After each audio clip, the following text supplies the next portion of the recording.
शिव शिष्य बनकर कुछ लोग पूजा पाठ और झाड़ फूक तथा अन्य क्रियाएं करते हैं, जबकि साहब ने कहा है कि 3 सूत्र करना है और ये लोग नहीं मान रहे हैं। क्या करें और ये कहाँ तक उचित है? जिज्ञासा तो आपने सुन ही ली है। जिज्ञासा ये है कि शिव का शिष्य बनकर हो, पहले इन्होंने कहा होकर, लेकिन तुरंत इनको लग गया कि हाँ गलत है, ये हो जो जाएगा वो तो ये काम करेगा ही नहीं। जो शिव शिष्य होगा वो तो शिव के नाम पे ये सारे व्यापार करेगा ही नहीं। यानी शिव शिष्य बन के, तो बन के मतलब मुखौटा लगाकर कि मैं भी गुरु भाई हूँ, मैं भी गुरु बहन हूँ, मैं भी शिव का शिष्य हूँ, कह के आप ही के बीच बैठेगा और आप ही के मन को शिव की चर्चा से हटाकर कभी झाड़ फूक, कभी ओझा घुनी, कभी कुछ समझाने लगता है। यानी शिव की चर्चा के नाम पे ये सारी चीज़ें होने लगती हैं। कल शाम में हम लोग जब कमरे में बात कर रहे थे तो हम लोग इस पे बात कर रहे थे कि कहते हैं कि गुरु के आदेश में ताकत होती है। उससे अगर इंच भर भी, आधा इंच भी, इतना भर भी, धागा मात्र भी अगर थोड़ा भी इधर से उधर हुए नहीं कि गए। क्यों? क्योंकि गुरु के आदेश के अलावा शिष्य को कुछ और करना ही नहीं है। शिष्य वही जो गुरु के आदेश अनुसार करे, अनुशासन से बना है ये। यानी शिष्य, शिष्य धातु से बना है, इसी से अनुशासन बना है। तो शिष्य वही जो गुरु के आदेश के अनुसार करे। तो ये शिष्य कौन है? गुरु का आदेश क्या है? तो गुरु के आदेश के अनुसार 3 सूत्रों का निरूपण जो साहब श्री ने किया है, इसके सिवा अगर हम आप कुछ भी करेंगे तो वो क्या होगा? वो बस इतना ही भर होगा कि शिव का एक रूप है रुद्र और वो रूप है उनका रौद्र, जिसमें उनकी आंखें तुरंत लाल होती हैं। तो हम शिव का शिष्य बनकर इस काम को ना करें। बाकी दूसरा चेहरा लगा के आपको करना है, आप करिए, आप जानिए, लेकिन शिव का शिष्य बनकर समाज में शिव का नाम लेकर और तब शिव शिष्यता से उलट अगर हम कुछ भी करते हैं तो साहब ने कहा कि याद रखिएगा कि महादेव है वो, उसकी आंखें तुरंत लाल होती हैं। और फिर और कहीं पे कोई दिक्कत होती है किसी को तो शिव की शरण में आता है। लेकिन अगर शिव ही क्रोधित हो गए तब किसकी शरण में जाएंगे? इसलिए ऐसा कोई कृत्य हम ना करें जिसकी क्षमा शिव भी ना कर सके। क्षमा जिसे कर सके न तुम भी, हो गई कोई ऐसी भूल। कोई ऐसी भूल ना हो जाए हमसे जिसकी क्षमा हमारे गुरु भी ना करें। जितना भर कहा गया है उतना भर हम करें।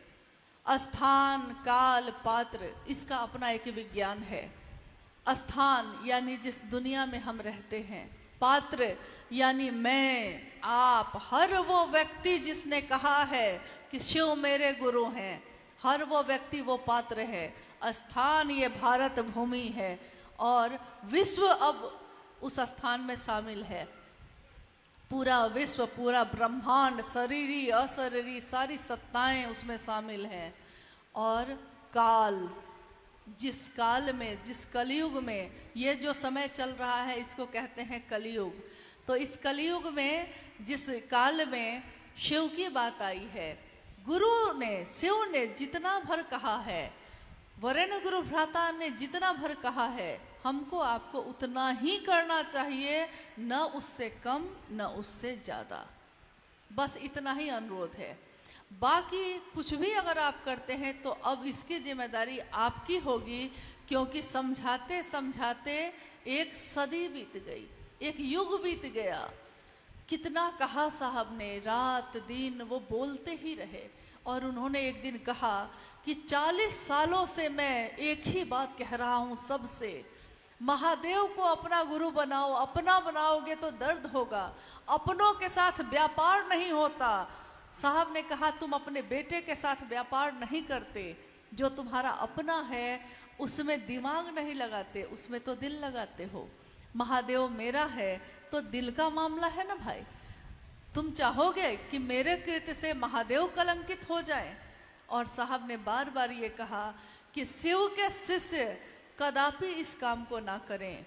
शिव का शिष्य बनकर, शिव के शिष्यता का मुखौटा लगाकर, अगर शिव शिष्यता से इतर, इससे बाहर हम में से कोई कुछ भी करता है तो फिर उसकी रक्षा कोई नहीं कर सकता। इससे बाहर कोई कुछ ना करे, बस इतना ही। और इसको साहब ने इतनी बार कहा है कि अभी भी हम लोग इस पे बात कर रहे हैं, ये हमारे आपके लिए दुर्भाग्यपूर्ण है। कहते हैं कि उठिए और जागिए और चलिए। उठ गए हैं, जग गए हैं, शिव जाग गया है तो जागा है तो उठिए और चलिए। और तब तक मत सोइएगा जब तक दूसरों में भी शिव को मत जगा दीजिए। जगाइए महादेव को सब में। महादेव का जागना मतलब मन में जागना होता है। नहीं तो पिछले कुछ वर्ष पहले भूकंप आया था, नेपाल में भी आया था, भारत में भी आया था।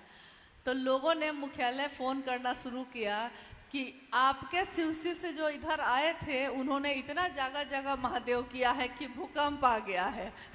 चलिए कुछ तो हुआ, मतलब आपने माना ना कि शिव जागते हैं तो कुछ होता है। और मैंने अभी कहा वो महादेव तो इतने करीब से सुनते हैं जिसकी मतलब आप कल्पना नहीं कर सकते। आंसू लेकर कोई शिष्य अपने गुरु को पुकारता है और कहता है, ये माँ नीलम आनंद जी की डायरी में लिखी हुई कुछ पंक्तियां हैं। एक शिष्य अपने गुरु को पुकारता है, उसको कष्ट होगा तब भी वो गुरु को पुकारेगा, उसके मन में, उसके जीवन में सुख आएगा तब भी वो गुरु को पुकारेगा, और जब कोई सहारा नहीं होगा तब भी वो गुरु को ही पुकारेगा।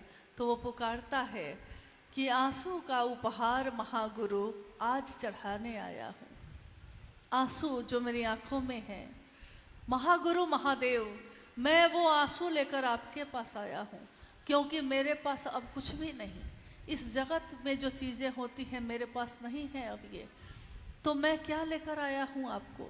वो महादेव से कहता है कि मैं लाना चाहता था आपके लिए उपहार, कुछ और अब मेरे पास है नहीं, तो आंसू का उपहार महागुरु आज चढ़ाने आया हूँ।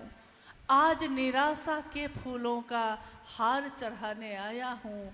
आंसू की है प्यास तुम्हें, हे महादेव, क्या हम सभी शिव के से रोएंगे तब तुम हमारी मदद करोगे, तब अपने काम को बढ़ाने में अपनी मदद करोगे। आंसू की है प्यास तुम्हें, क्या प्यास है आंसू की, लो प्यास बुझाने आया हूँ। आंसू का उपहार महागुरु आज चढ़ाने आया हूँ। अब आंसू भी बह रहे हैं, बह ही जा रहे हैं, आंसू भी खत्म हो गए, अब क्या करूं। आंसू की है प्यास लेकिन आंसू भी खत्म हो गए, अब क्या करूं। अब तो आंसू भी न रहेंगे, क्या तुम पे वारूंगा मैं। अब तो मेरे पास ये आंसू भी अब खत्म हो रहे हैं, आंखों से बहते बहते ये आंसू भी खत्म हो जाते हैं, आंखें सूख जाती हैं। कोई विरह, कोई पीड़ा जब मन में उठती है तो शुरू में कुछ दिन तक देखिएगा कि आंसू बहते रहते हैं, लेकिन वो पीड़ा सघन बन जाती है, गहरी बैठ जाती है, हटती ही नहीं दिल से, चाहे वो महादेव के लिए हो, चाहे वो साहब दीदी के लिए हो। तो हम कहते हैं कि अब तो आंसू भी न रहेंगे, क्या तुम पर वारूंगा मैं। अब तो किसको सर्व, किसको अपना सब कुछ कहूंगा मैं। उठता है विश्वास तुम पर भी, तुमसे भी, क्योंकि सब जगह से निराश हो रहा हूँ, टूट रहा हूँ, तो तुम पर से भी विश्वास उठ जाता है। महादेव तुम हो कि नहीं, महादेव तुम विश्वास करते हो कि नहीं, महादेव तुम मदद करते हो कि नहीं। उठता है विश्वास तुमसे भी, लेकिन फिर सोचता हूँ किस पे विश्वास करूँगा मैं, तुमसे भी जब विश्वास उठ जाएगा तो अब किस पे विश्वास करूं मैं, क्योंकि अब तो कोई नहीं है तुम्हारे सिवा। इसलिए अब चाहे मदद करो या ना करो, अब विश्वास उठे या ना उठे, तुम ही रहोगे शिष्य की दुनिया में और कोई नहीं आएगा। लोग आएंगे, लोग जाएंगे, मेरे इस जीवन का क्या है, आपके इस जीवन का क्या है। कितने लोग मिले, कितने लोग चले गए, कितने तारे उगे इस धरती पे, इस आकाश में, और कितने तारे आकाश से टूट टूट कर गिर गए। लेकिन आकाश कभी शोक नहीं मनाता, आकाश कभी गम नहीं करता कि किसने मेरा साथ छोड़ा और किसने साथ पकड़ा। चलने वाला आंधियों में भी चलता है, अपने गुरु के विश्वास पे चलता है। और गुरु की दया कांटों को फूल में बदलती है। कैसे बदलती है? ये आध्यात्मिक ऊर्जा कैसे काम करती है? हम तो कहानी सुनते हैं कि मीरा को उसके ही देवर ने जहर दे दिया, क्योंकि महल की प्रतिष्ठा जा रही थी, गलियों में घूम रही थी वो। तो महल की रानी गलियों में जब घूमने लगी तो घर की प्रतिष्ठा जा रही थी। जहर का प्याला दे दिया। प्याले में क्या था? जहर। पिया तो क्या पिया? जहर। लेकिन उसके मन पे इस जहर का तो कोई असर नहीं था। तो वो जहर पीकर भी अमृत बना रहा। वो जहर पी भी गई तो अमृत बना रहा। तो दुनिया जहर देती है और महादेव की दया उसको अमृत बनाती है। दुनिया आपको गिराना चाहती है और महादेव की दया हाथ बढ़ाकर आपको अपने साथ लेकर चलती है। और किसका साथ चाहिए आपको? साहब ने तो कहा कि आओ चलें शिव की ओर, आओ। उन्होंने नहीं कहा कि जाओ, उन्होंने कहा आओ मेरे साथ आओ। और जब आपको उनका साथ मिला है, अब किसकी जरूरत है? तो अब जो आए शिव का शिष्य बनकर झुकिए। झुकना जो सीखता है महादेव के लिए, दुनिया उसके सामने झुकती है। झुकिए महादेव के लिए, चाहे वो महादेव का नंदी है, झुकिए। महादेव का है ना, वो सांप है, वो महादेव का है, लेकिन याद रखिएगा सड़क का सांप नहीं। तो झुकिए, क्योंकि आप महादेव के लिए झुकते हैं, आप किसी व्यक्ति के लिए नहीं। साहब ने कहा कि आप प्रणाम करते हैं किसी को, एक प्रणाम और अनेक परिणाम। ये वाक्य उन्होंने कहा तो हम लोगों ने उसके बैनर बनवा दिए, पोस्टर लगवा दिए कि एक प्रणाम के अनेक परिणाम होते हैं। क्योंकि एक प्रणाम जो आप करते हैं किसी को और उसके मन को शिव की तरफ लेकर चले जाते हैं, ये मामूली बात नहीं है। आप झुके हैं ना, प्रणाम करने के लिए झुके हैं आप किसी के आगे, आप उसके लिए नहीं झुके, आप अपने महादेव के लिए झुके। और इसमें मुझको या आपको, किसी भी शिव शिष्य को कोई लज्जा नहीं। हम अपने महादेव के लिए झुके हैं, झुके रहेंगे। आप भी शिव का शिष्य बनेंगे तो समझेंगे कि झुकने में क्या आनंद है। झुकने में कोई पीड़ा नहीं, झुकने में आनंद है। लोगों के लिए हित सोचने में कोई दुख नहीं, इसमें आनंद है, सुख है। क्योंकि जो आप दूसरे को दीजिएगा, इस काल का, इस समय का, इस दुनिया का ये विधान है कि जो दूसरे को दीजिएगा वही आपको वापस मिलेगा। मिलता है कि नहीं मिलता है? आपने दूसरे को पीड़ा दी है, आप सुख की नींद नहीं सो सकते। आपने दूसरे को सुख दिया है, आप सुख की नींद आपको नसीब है। आप जिस दिन सुबह से रात तक के अपने जीवन को देखिए, उस जीवन में अगर आपने किसी की मदद की है बिना सोचे हुए, किसी की इतनी सी मदद, थोड़ी सी, आपने देखा है कि कोई वृद्ध आदमी सड़क के किनारे खड़ा है और रास्ता पार करना चाहता है, बस इतनी ही मदद की है आपने उसकी। आप बड़े हैं, आपने उसका हाथ पकड़ा है और कहा कि बाबा चलिए मैं पार करा देता हूँ, और आप उसके साथ रास्ता पार करा देते हैं उसको। वो चला गया, 10 कदम ही तो आप उसकी मदद किए थे, 10 कदम ही तो चले थे उसके साथ, लेकिन उस दिन का पूरा दिन आपका आनंद में बीतता है। आनंद सुख से भी जो बढ़ के है, सुख है तो दुख आ सकता है, आनंद हो तो न सुख आता का पता चलता है न दुख का, कुछ पता नहीं चलता। यानी और किसी को आपने अपशब्द बोल दिए हैं, हो सकता है उसका दोष हो सकता है उसका दोष ना हो। किसी को आपने नीचा दिखा दिया है, किसी को आपने रूखा बोला है। आप कहिए, आप सोचिए, क्या उस दिन आपका मन चैन में है? आप सुखी हो गए ऐसा करके? आपके मन में, आपके जीवन में आनंद आया? नहीं आया ना। तो क्यों इस फेरा में पड़े हैं हम लोग? महादेव दीजिएगा तो महादेव मिलेंगे, ये तो साहब ने कहा। दूसरों को शिव का शिष्य बनाओगे तो खुद शिव का शिष्य बनोगे, ये तो साहब ने कहा। और उनकी बात में ताकत है। ये शिव की शक्तियों की बात जो हम कह रहे हैं, उस इच्छा में, उस सोच में ताकत है। जो उस सोच के साथ जुड़ेगा, चलेगा, उसको ताकत, उसको सामर्थ्य उसके गुरु ही देते हैं, क्योंकि उस बात में ताकत है।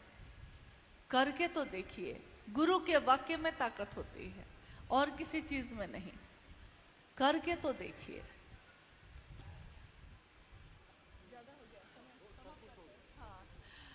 हाँ, इन्होंने कहा कि सब कुछ हो गया, सही बात है।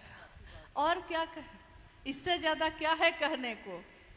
महादेव को पुकारिए और उनका कहते हैं ना, ले ले भभूत भव की। भव की मतलब भाव की, शिव भाव की। हम भभूत लगाने जाते हैं किस चीज की?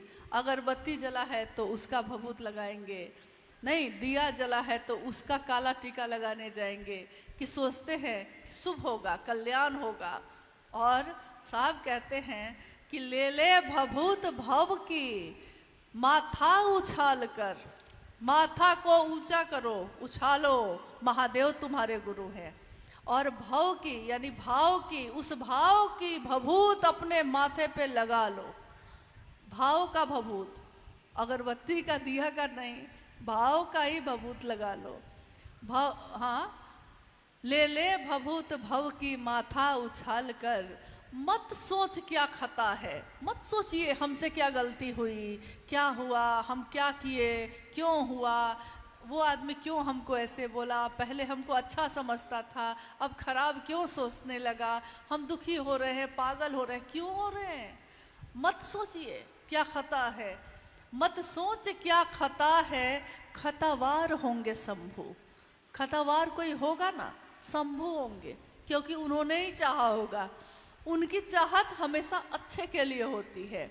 जब हम किसी व्यक्ति से जुड़ने लगते हैं ना, तो महादेव झटका देते हैं, हटो, ज्यादा उससे क्यों जुड़ गए, मेरी तरफ जुड़ना था ना, जुड़ना तो था महादेव से, व्यक्ति से क्यों जुड़ गए? तो झटका वही देते हैं। उस समय हमको समझ में नहीं आता, हमको दुख होता है, लेकिन फिर लगता है कुछ दिन के बाद, ये तो मेरे भले के लिए किया था गुरु ने। इसलिए गुरु कुम्हार शिष्य कुंभ है, गढ़ी गढ़ी काटे खोट। यानी गुरु जो है वो कुम्हार है, हम क्या है, मिट्टी का ढेला ही तो है। जैसी आकृति वो गुरु बनाना चाहते हैं वैसी वो बना देते हैं, और वैसी बन के हम सामने दिखते हैं। अब आपको जैसा महादेव ने बनाया है, अगर महादेव ने महादेव ही बना दिया है तो आगे बढ़िए, महादेव की दया लीजिए और महादेव के काम को बढ़ाने में दूसरों की मदद करिए। आपके अगल बगल में बहुत ऐसी जगह है जहाँ शिव शिष्टता का दिया नहीं जला। आपके टाटा के इस पूर्वी सिंहभूम के एक तरफ में उड़ीसा का मयूरभंज है, एक तरफ में बंगाल का वीरभूम है। बहुत ऐसी जगह है जहाँ अभी तक शिव शिष्टता की बात नहीं पहुँची। आपके लिए नज़दीक है। आग्रह है आप सभी से, अपने जिला को भी देखिए और थोड़ा बाहर निकलिए, इससे बहुत चीज़ें ठीक होती हैं।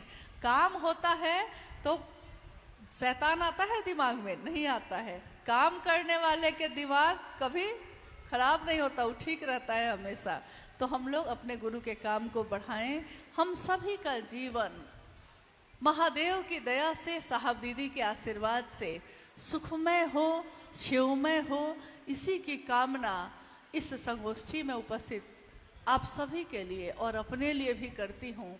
महादेव की दया बनी रहे, हम साहब दीदी के संकल्प पे बढ़ सकें, थोड़ा भी कर सकें चाहे ज़्यादा न कर सकें, इसी की कामना है। बस आप सभी के चरणों में प्रणाम है। आप सबको मेरा प्रणाम।